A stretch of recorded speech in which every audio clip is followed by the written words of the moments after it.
Ассалаумағалейкум құрметті достар, мен өзім 2013 жылға дейін еш уақытта ешқашан басқа елге шыққан емеспін. Қырғызстанды санамағанда, Қырғызстанда оқығаным бар енді. Қырғызстан өзіміз ғой.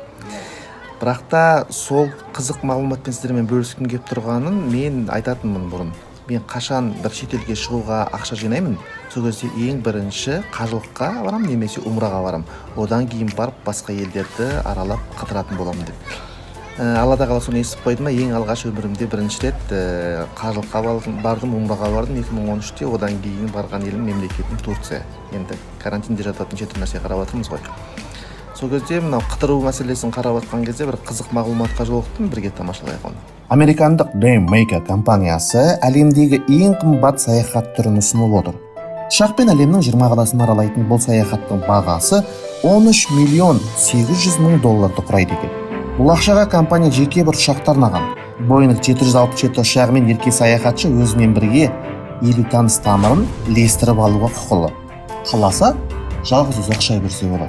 Саяхат Таиландтың Самуй аралынан бастау алып, Филиппин елінің астанасы Манили қаласынан аяқталады екен.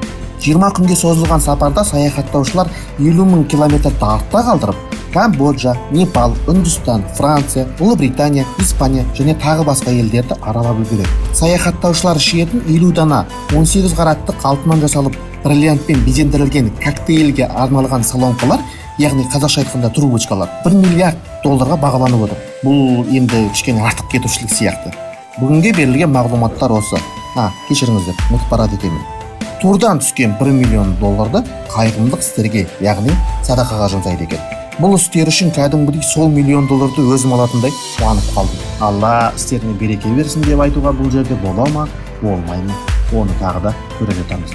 Бүгінше осы достар, бізбен бірге болыңыздар, біздің каналға тіркеліңіздер, лайк басыңыздар, достарыңызбен бөлісіңіздер. Тіркеліп қана қоймай, тіркелгеннен кейін бұрышта шығатын колокольчикті басып тұрсаңыздар, менің жаңа видеоларым шыға салған кезде бірден сіздерге кішкене хабарлама келіп мазаларыңызды алып қоюы мүмкін. Бірақ қатты мазаларыңызды алмайтын шығар деген үміттемін. Сау саламатта болыңыздар.